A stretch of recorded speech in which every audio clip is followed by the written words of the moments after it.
Hello everyone. Today we will continue our fourth unit, which is about inheritance, packages and interfaces. In previous lecture we have covered inheritance, right? In that lecture we have seen what is inheritance and types of inheritance. Then we have seen the method overriding, and we have also covered the dynamic method dispatch. One more topic we have covered, that was about the object class. In inheritance, we have seen what is inheritance and the types of inheritance: single inheritance, multi-level inheritance and hierarchical inheritance. Then we have seen the method overriding.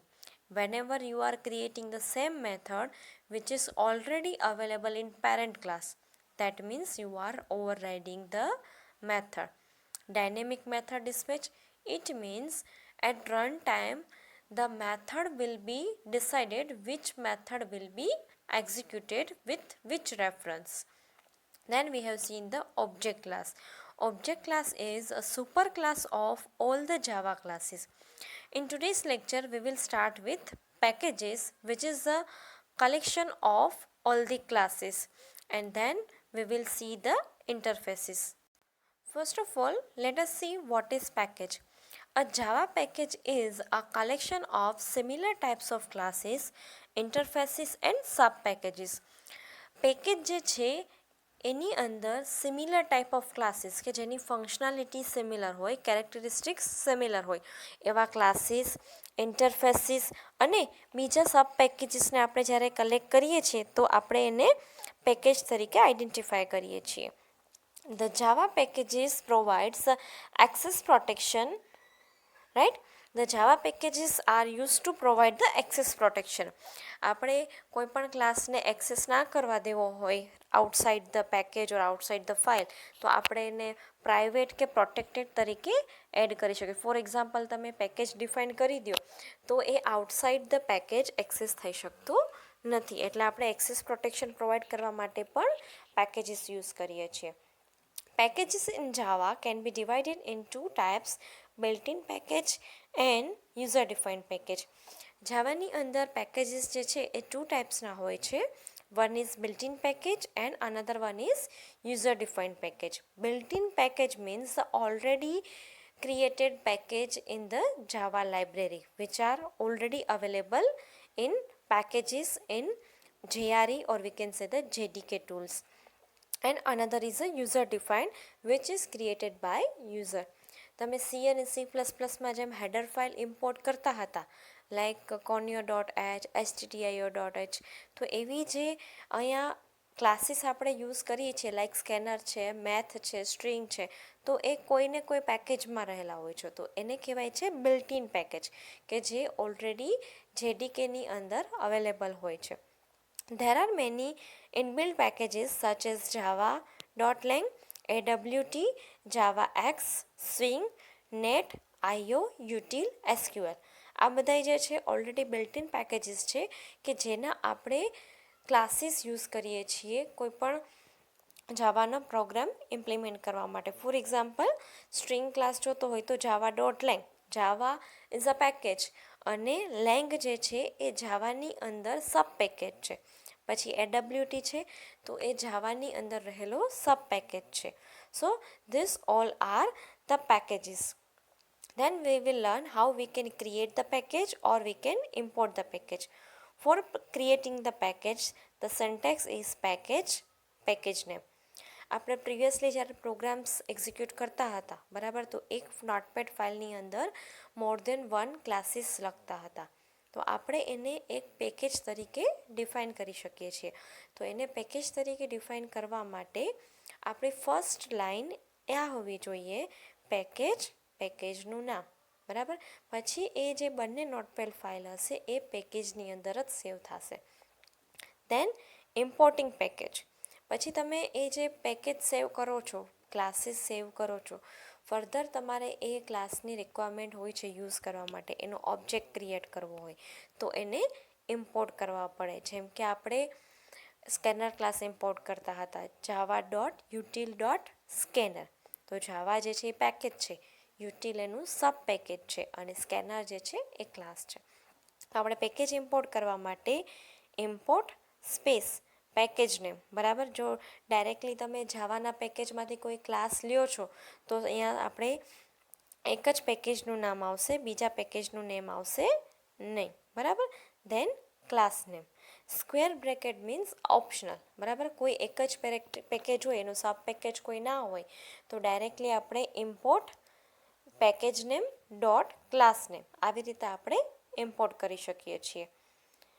Than example જોઈએ four creating package. તો આપણે package create કરવા માટે જ આપણે જે નોટપેડની file હોય, પ્રોગ્રામની ફાઇલ કે જેની અંદર આપણે ક્લાસીસ બનાવ્યા હોય, જે ક્લાસીસના કલેક્શનને આપણે પેકેજ બનાવવું હોય તો એની સ્ટાર્ટિંગમાં આપણે આ લાઈન લખવાની, પેકેજ પીકેજી. પીકેજી જે છે એ પેકેજનું નામ છે, જેમ યુટિલ નામ છે, લેંગ નેમ છે, એવી જ રીતે પીકેજી છે આપણે યુઝર ડિફાઇન નામ આપ્યું છે. પછી ઇમ્પોર્ટ કરવા માટે આ લાઈન આપણે ઓલરેડી જોઈ છે કે ઇમ્પોર્ટ જાવા ડોટ યુટિલ ડોટ સ્કેનર. જાવા મેઇન પેકેજ છે, યુટિલ સબ પેકેજ અને સ્કેનર ક્લાસ ઇમ્પોર્ટ થશે. હવે બીજા ઓપ્શનમાં તમે એવી રીતે લખો છો ઇમ્પોર્ટ જાવા ડોટ યુટિલ ડોટ સ્ટાર, બરાબર. જો તમે એવી રીતે લખો છો તો યુટિલ ક્લાસના બધા જ ક્લાસીસ જે છે ઇમ્પોર્ટ થશે અને તમે બધા જ ક્લાસીસ જે છે એ એક્સેસ કરી શકો છો. Star means all the classes. So this was about the package, right. Package એટલે શું? તો કે collection of classes, interfaces. Interfaces જે છે આપણે નેક્સ્ટ સ્ટડી કરવાના છીએ, સેમ એઝ ક્લાસીસ વર્ક કરે છે, પણ એ આપણે બ્લુપ્રિન્ટ તરીકે હોય છે અને એને આપણે ઇમ્પ્લિમેન્ટ કરવાના હોય છે. So we will see this interfaces later. Right now just remember, Java package is a collection of classes, interfaces or sub packages. Two types હોય છે, built in and user define. Built in પેકેજને આપણે ડાયરેક્ટલી ઇમ્પોર્ટ કરીએ છીએ અને user define package હોય એને આપણે ક્રિએટ કરી પછી ઇમ્પોર્ટ કરીએ છીએ. આ સિન્ટેક્સ છે ક્રિએટ અને ઇમ્પોર્ટ કરવાની. પછી એક્ઝામ્પલ છે કે આવી રીતે આપણે પેકેજ ક્રિએટ કરી શકીએ છીએ અને આ ઇમ્પોર્ટ કરી શકીએ છીએ. After the packages, we will learn about the interface. Interface is a most important term in Java. An interface in Java is the blueprint of a class. આપણે ક્લાસની બ્લુપ્રિન્ટ કહીએ છીએ, જેમ કે આપણે ક્લાસને ઓબ્જેક્ટની બ્લુપ્રિન્ટ કહેતા હતા, બિકોઝ આપણે ક્લાસ ઉપરથી ઓબ્જેક્ટ્સ ક્રિએટ કરતા હતા, એ સિમિલર હોય. એવી જ રીતે ઇન્ટરફેસ જે છે એ ક્લાસની બ્લુપ્રિન્ટ છે. તમે ઇન્ટરફેસનું જેવું સ્ટ્રક્ચર ક્રિએટ કરો છો એ તમે ક્લાસમાં ઇમ્પ્લિમેન્ટ કરો છો. એના માટે તમારે એને ઇનહેરિટન્સમાં લેવાની જરૂર નથી. એના જે મેથડ અને એના વેરિયેબલ જે છે એ તમે યુઝ કરી શકો છો. એની મેથડ તમે તમારી અંદર ડિફાઇન કરી શકો છો, જે તમારો ક્લાસ હોય એ. It has a static, constant and abstract method.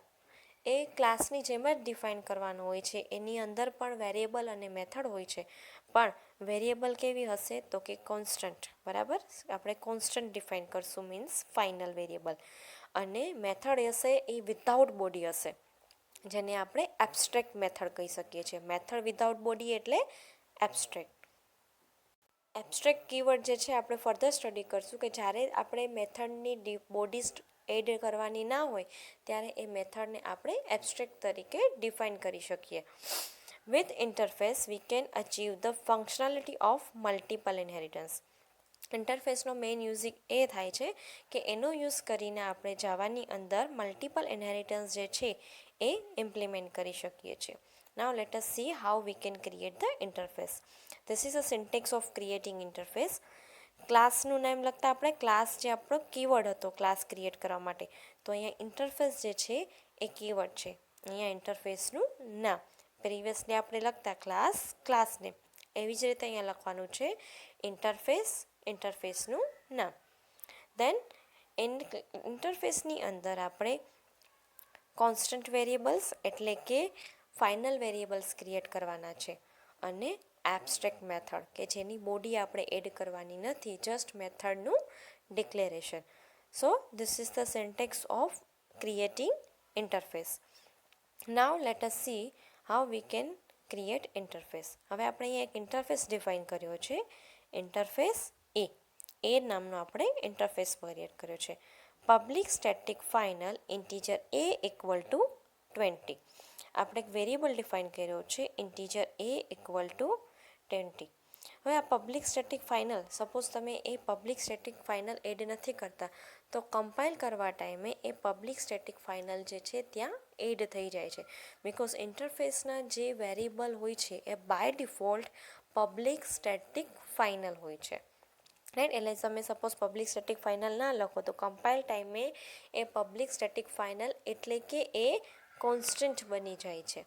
Than for creating method abstract, બરાબર, આ એબ્સ્ટ્રેક્ટ મેથડ એટલે આપણે મેથડની આગળ એબ્સ્ટ્રેક્ટ લખવાનું હોય છે અને આપણે જે કરલી બ્રેકેટની અંદર મેથડ ડિફાઇન કરતા હતા એ મેથડ ડિફાઇન કરવાની હોય નહીં. ડાયરેક્ટલી આપણે સેમિકોલન આપી દઈએ છીએ, એટલે મેથડ વિધાઉટ બોડી. આની અંદર પણ એવી જ રીતે છે કે આપણે પબ્લિક એબ્સ્ટ્રેક્ટ લખવાનું હોતું નથી, જસ્ટ તમે આવી રીતે લખો તો એ પણ ઇન્ટરફેસની અંદર ચાલે છે. પણ પબ્લિક એબ્સ્ટ્રેક્ટ જે છે, જ્યારે આ ઇન્ટરફેસ કમ્પાઇલ થાય છે, જેમ આપણે ક્લાસ કમ્પાઇલ કરીએ છીએ એવી જ રીતે આપણે ઇન્ટરફેસને પણ કમ્પાઇલ કરી શકીએ છીએ. જ્યારે આ ઇન્ટરફેસ કમ્પાઇલ થાય છે ત્યારે ઇન્ટરફેસની મેથડની આગળ આ પબ્લિક એબ્સ્ટ્રેક્ટ જે છે એ એડ થઈ જાય છે. રાઈટ, સો આપણે જ્યારે ઇન્ટરફેસ ડિફાઇન કરતા હોઈએ ત્યારે આપણે વેરિયેબલ ડિફાઇન કરીએ, કેવો બની જાય છે by default public static final, અને મેથડ ડિફાઇન કરીએ છીએ એ બની જાય છે પબ્લિક એબ્સ્ટ્રેક્ટ. આગળ પબ્લિક કીવર્ડ લગાડવું કે એબ્સ્ટ્રેક્ટ કીવર્ડ લગાડવું કમ્પલસરી નથી, એટલે જ મેં રેડ લાઇનમાં લખ્યું છે it is not compulsory. Just તમે વેરિયેબલ અને મેથડ ડિફાઇન કરો, દેન ઓકે. દેન હવે આપણે આ બ્લુ પ્રિન્ટ રેડી થઈ ગઈ. તો આ બ્લુ પ્રિન્ટને કેવી રીતે યુઝ કરવી, તો કે આપણે ક્લાસ ડિફાઇન કરવાનો, ક્લાસ બી ઇમ્પ્લિમેન્ટ્સ એ. રાઈટ, હવે એ જે છે એ ઇન્ટરફેસ છે, ક્લાસ નથી, એટલા માટે અહીંયા કયો કીવર્ડ લખ્યો છે આપણે ઇમ્પ્લિમેન્ટ્સ. એઝ પણ ના લખો તો ના ચાલે, it compulsory to write keyword as it is. જેમ આપણે એક્સટેન્સમાં એક્સટેન્સ લખીએ છીએ એઝ ઇટ ઇઝ, આવી જ રીતે ઇમ્પ્લિમેન્ટ્સમાં એઝ ઇટ ઇઝ ઇમ્પ્લિમેન્ટ્સ લખવું પડે. હવે જો આ ક્લાસ હોય તો આપણે એક્સટેન્ડ લખતા હતા, પણ એ શું છે ઇન્ટરફેસ છે, એટલા માટે અહીંયા શું લખવાનું ઇમ્પ્લિમેન્ટ્સ. જો કોઈ પણ ક્લાસ ઇન્ટરફેસને ઇમ્પ્લિમેન્ટ કરતો હોય તો એની અંદર જે તમે મેથડ ડિફાઇન કરો છો એ મેથડ અહીંયા ડિફાઇન કરવી પડે. That is a rule. તમે આ ઇન્ટરફેસની અંદર કોઈ પણ 5 મેથડ ડિક્લેર કરો છો તો પછી તમારે આ ક્લાસની અંદર 5 મેથડ અહીંયા વિથ બોડી ઇમ્પ્લિમેન્ટ કરવી પડે. That is compulsory. એટલે ઇન્ટરફેસને ઇમ્પ્લિમેન્ટ કરવામાં એક વસ્તુ એ ધ્યાન રાખવાની, એક તો ઇમ્પ્લિમેન્ટ્સ એ, બરાબર. પછી જે મેથડ તમે અહીંયા લખો છો વોઇડ પ્રિન્ટ, તમે અહીંયા ભલે પબ્લિક એડ ના કરો તો પણ જ્યારે તમે એ મેથડ અહીંયા એડ કરો છો તો તમારે કમ્પલસરી ત્યાં આગળ પબ્લિક લખવું પડે. બિકોઝ તમે એ મેથડ કોની છે ઇન્ટરફેસની, અને જ્યારે એ કમ્પાઇલ થાય છે તો એની આગળ પબ્લિક એડ થઈ જાય છે. દેટ્સ વાય તમે જ્યારે ઇમ્પ્લિમેન્ટ કરો તો આગળ તમારે પબ્લિક એડ કરવું પડે. This are two things which you have to remember for implementing an interface. The first thing is you have to write here implement a, and another thing is you have to implement the methods of interface with public keyword. Right, so this is the example of interface. પહેલા interface create કરવાનું, બરાબર, આ રીતે interface create થઈ ગયો, આ add ના કરો તો ચાલે. દેન એને ઇમ્પ્લિમેન્ટ કરવાનું, કોઈ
કોઈ ક્લાસ હોય કે જે આ ઇન્ટરફેસને ઇમ્પ્લિમેન્ટ કરતું હોય and there should be a method, right, which we have declared here. અને એ મેથડ જો તમે અહીંયા ડિફાઇન ના કરો, બરાબર, તો એનો સેકન્ડ ઓપ્શન એ છે કે તમે આને એબ્સ્ટ્રેક્ટ બનાવી દો, બરાબર, આગળ એબ્સ્ટ્રેક્ટ લખો, બરાબર, અને તમે પાછળ સેમિકોલન આપી દો, તો આ મેથડ કેવી બની જશે? એબ્સ્ટ્રેક્ટ. એબ્સ્ટ્રેક્ટ મેથડ જે હોય એ એના સબ ક્લાસમાં, ક્લાસ બીનો કોઈ સબ ક્લાસ હોય એ ક્લાસમાં એને આપણે ઇમ્પ્લિમેન્ટ કરવી પડે, રાઈટ. આપણે ઇમ્પ્લિમેન્ટ ન કરીએ તોની વાત છે. જનરલી જે ક્લાસ ઇન્ટરફેસને ઇમ્પ્લિમેન્ટ કરતો હોય એની અંદર આપણે આ મેથડ ડિફાઇન કરતા હોઈએ છીએ. But in the worst case જો આપણે ઇમ્પ્લિમેન્ટ ના કરીએ તો, રાઈટ, આ જસ્ટ ઇન્ફોર્મેશન માટે છે કે જો આપણે ન કરીએ તો એને આપણે એબ્સ્ટ્રેક્ટ બનાવી દઈએ તો ચાલે, બરાબર, પણ એડ કરવી જરૂરી છે, બરાબર. અને એબ્સ્ટ્રેક્ટ બનાવો તો એના સબ ક્લાસમાં પાછી આપણે એને ઇમ્પ્લિમેન્ટ કરવી પડે. એના કરતાં ઇન્ટરફેસમાં આપણે એટલું યાદ રાખવાનું, કોઈ ઇન્ટરફેસ ડિફાઇન કરવાનો જેની અંદર એક વેરિયેબલ અને એક મેથડ ડિક્લેર કરવાની, એ મેથડ આપણે વિથ પબ્લિક કીવર્ડ અહીંયા ડિફાઇન કરવાની. That is you have to remember in interface. હવે આ જે છે interface, how we can define the interface and then how we should implement the interface. Then we will see how we can achieve the inheritance in interface. જેવી રીતે આપણે classes વચ્ચે inheritance જોયું હતું, બરાબર, ક્લાસ એ અને બી, અને આપણે ઇન્ટરફેસ અચીવ કરતા હતા ઇન્હેરિટન્સ, બરાબર, ક્લાસીસ વચ્ચે. Same as we can achieve the inheritance in interface, બરાબર. ક્લાસ એ જે છે ઇન્ટરફેસ હોય અને ક્લાસ બી જે છે ઇન્ટરફેસ હોય, આપણે જેમ ક્લાસમાં ઇન્હેરિટન્સ અચીવ કરતા હતા સેમ એઝ આપણે અહીંયા પણ કરી શકીએ છીએ. Late us see how we can do that. First of all there is a interface A, then interface B extends A, બરાબર. અહીંયા ખાલી જસ્ટ શું હતું? ક્લાસ. હવે શું છે? Interface. In interface A, there is a variable A and method print. And here the variable B and void show. Two methods are there, two variables are there. Now, suppose our class implements the class B, and the class B is this one, right? Suppose it implements a class B. This class should define two methods, one method of class B and one method of class A, because interface B extends A. That's why class C should implement both of this method.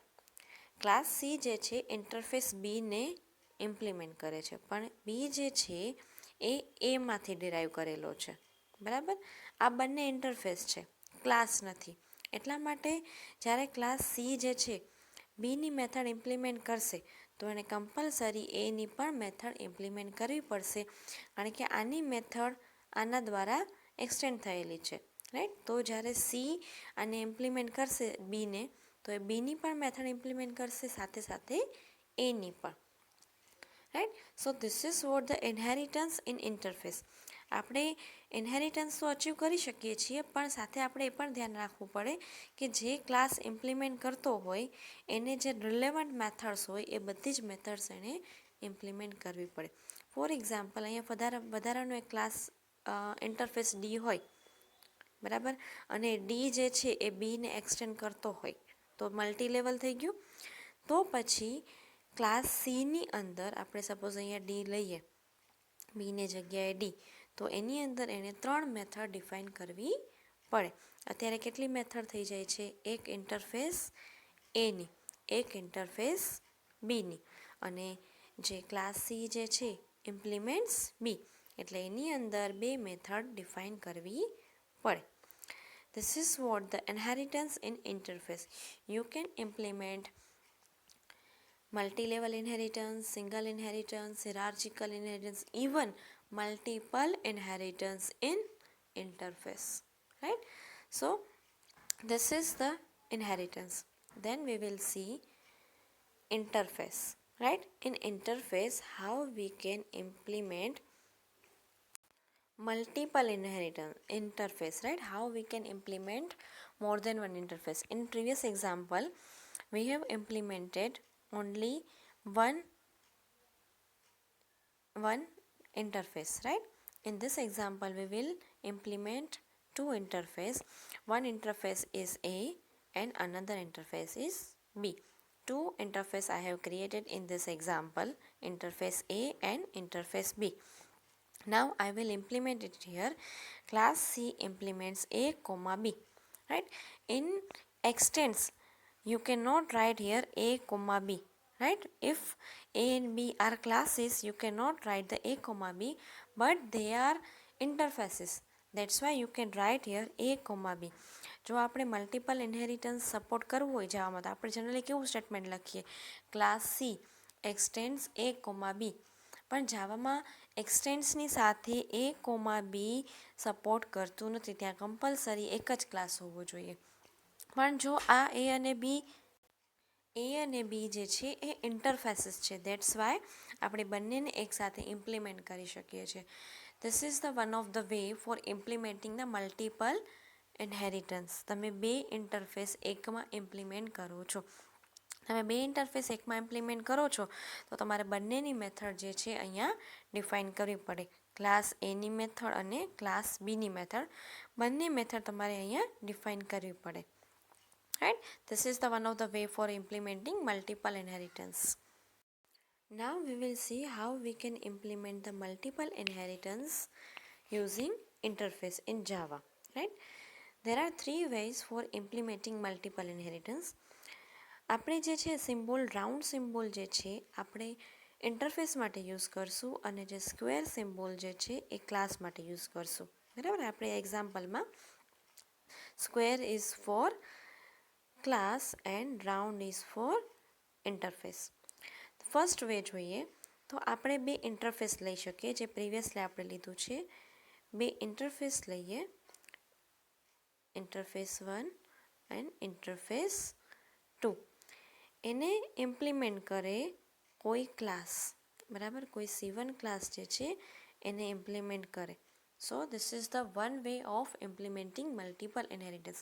જો I1 અને I2 બંને class હોય તો C1 જે છે બંનેને extend કરી શકે નહીં. But I1 and I2, right, I1 and I2 both are interfaces and C1 is class, right? That's why C1 જે છે I1 અને I2 બંનેને ઇમ્પ્લિમેન્ટ કરી શકે. This is the first way of implementing multiple inheritance. Now the second way. In second way, suppose there is one inheritance I1 and another inheritance I2, sorry, interface I2. Two interfaces are here, I1 and I2. And third interface is I3. I3 can extend I2 and I1 both, right? Interface હોય તો એ બે ઇન્ટરફેસને extend કરી શકે, right, બે ઇન્ટરફેસમાંથી derive થઈ શકે. પણ જો એની જગ્યાએ ક્લાસ હોય, I1, I2 અને I3 જો ક્લાસીસ હોય તો આ જ વસ્તુ પોસિબલ થતી નથી જાવામાં. But if they are interfaces then we can do this. I3 extends I1, I2. બરાબર, જો ઇન્ટરફેસ હોય તો પોસિબલ છે. ફર્સ્ટ વેની અંદર બે ઇન્ટરફેસ હોય અને એક ક્લાસ હોય. Class C1 implements I1, I2. આપણે એવી રીતે લખવાનું હોય. And the second way is I3 interface I3 implements I1, sorry, implements નહીં, એક્સટેન્ડ્સ I1, I2, કારણ કે બંને ઇન્ટરફેસ છે. I3 એક્સટેન્ડ્સ I1, I2. અહીંયા શું આવશે? ઇમ્પ્લિમેન્ટ્સ. ક્લાસ જે છે હંમેશા ઇમ્પ્લિમેન્ટ કરે. C1 implements I1, I2. I3 એક્સટેન્ડ્સ I1, I2. એટલે અહીંયા કયો કીવર્ડ યુઝ કરવાનો? એક્સટેન્ડ્સ, રાઈટ. અને અહીંયા કયો કીવર્ડ યુઝ થશે? ઇમ્પ્લિમેન્ટ્સ, બરાબર. અહીંયા આપણે ઇમ્પ્લિમેન્ટ્સ યુઝ કરશું. બરાબર. C1 implements I1 comma I2. Then we will learn the third way of implementing multiple inheritance in Java. Suppose there is one interface, right, and there is one class, and there is one more class which is C2. In this example, we will use both extends and implements, right? One is extends and another is implements, right? There are two ways. હવે જે C2 class જે છે I1 ને implement કરશે અને C1 ને extend કરશે, right. C1 જે છે એ ક્લાસ છે અને I1 જે છે એ છે આપણું ઇન્ટરફેસ છે. C2 extend C1 implements I1, બરાબર. એની અંદર એકને એક્સટેન્ડ કરે છે અને એકને ઇમ્પ્લિમેન્ટ કરે છે. This is possible. જાવાની અંદર બે ક્લાસને એક્સટેન્ડ ના કરી શકે, પણ એક ક્લાસને એક્સટેન્ડ કરે અને એકને ઇમ્પ્લિમેન્ટ કરે, એટલે અલ્ટિમેટલી બે આવી ગયા. એક ઇનહેરિટન્સ, એક ઇન્ટરફેસ આવી ગયું અને એક ક્લાસ આવી ગયું, બરાબર. C2 extends C1 implements I1. This is the third way of implementing multiple inheritance. Let's check three of the ways. First way ની અંદર આપણે બે ઇનહેરિટન્સની અંદર આપણે ફર્સ્ટ ઓફ ઓલ આપણે બે ઇન્ટરફેસ ક્રિએટ કર્યા હતા, I1 એન્ડ I2, બરાબર. આ I1 ઇન્ટરફેસ અને આ I2, અને એક હતો class C1. C1 implements I1 comma I2. Class જે છે એ બે ઇન્ટરફેસને ઇમ્પ્લિમેન્ટ કરે છે. This is the first way for implementing multiple inheritance. Then the second way, બે ઇન્ટરફેસ લીધા છે I1 and I2. Third interface જે છે એ બંનેને એક્સટેન્ડ કરે છે. Interface I3 extends I1 comma I2, right? This is the second way for implementing multiple inheritance in Java. આની જગ્યાએ જો તમે ક્લાસ યુઝ કરો તો that is not allowed. Then class C2, બરાબર. ક્લાસ C2 જે છે એક ઇન્ટરફેસને ઇમ્પ્લિમેન્ટ કરે છે અને એક ક્લાસને એક્સટેન્ડ કરે છે. C2 extends C1 implements I1. We will see with example in the practical session also. The example of inheritance, example of interfaces with the multiple inheritance, which will be covered in our practical session also. That's why I have given just a brief idea about the multiple inheritance in Java using interfaces. There is only one way for implementing multiple inheritance in Java, which is supported by using interfaces. In today's lecture, we have covered the packages, right? How we can create the package and how we can import the package. Then we have started with the interface, right? How we can define the interface, and then the implementation of interface. તમે કોઈ interface define કરો છો તો કોઈ class જ એને implement કરી શકે છે. બીજો કોઈ ઇન્ટરફેસ હોય તો એને એક્સટેન્ડ કરશે, પણ જો ક્લાસ હશે તો એ એને ઇમ્પ્લિમેન્ટ કરશે. દેન ઇનહેરિટન્સ જોયું હતું ઇન્ટરફેસની અંદર. એક ઇન્ટરફેસ બીજા ઇન્ટરફેસને ઇનહેરિટ કરી શકે છે, સેમ એઝ ક્લાસ. એની અંદર મલ્ટી લેવલ, હિરાર્ચિકલ, મલ્ટિપલ કોઈ પણ ઇનહેરિટન્સ તમે લઈ શકો છો. દેન આપણે જોયું હતું કે કોઈ પણ એક ઇન્ટરફેસ મલ્ટિપલ ઇન્ટરફેસને એક્સટેન્ડ કરી શકે છે. ફોર એક્ઝામ્પલ, અહીંયા બે ઇન્ટરફેસ છે તો ક્લાસ સી બે ઇન્ટરફેસને ઇમ્પ્લિમેન્ટ કરે છે, એની બંને મેથડ જે છે ઇમ્પ્લિમેન્ટ કરે છે. દેન મલ્ટિપલ ઇનહેરિટન્સ એના થ્રી વેઝ. ફર્સ્ટ વે છે બે ઇન્ટરફેસ બનાવીએ, એક ક્લાસ બનાવીએ. C1 implements I1 comma I2. Second way, ત્રણે ત્રણ ઇન્ટરફેસ બનાવીએ, interface I3 extends I1 comma I2. Third way છે ક્લાસ બનાવીએ એક C2, એની ઉપર આપણે એક ક્લાસ અને એક ઇન્ટરફેસ બનાવીએ તો class C2 extends C1 implements I1, બરાબર. આ રીતે જે છે આપણે મલ્ટિપલ ઇનહેરિટન્સ જે છે ઇમ્પ્લિમેન્ટ કરી શકીએ છીએ. સો this is what how we can implement the interface. Thank you.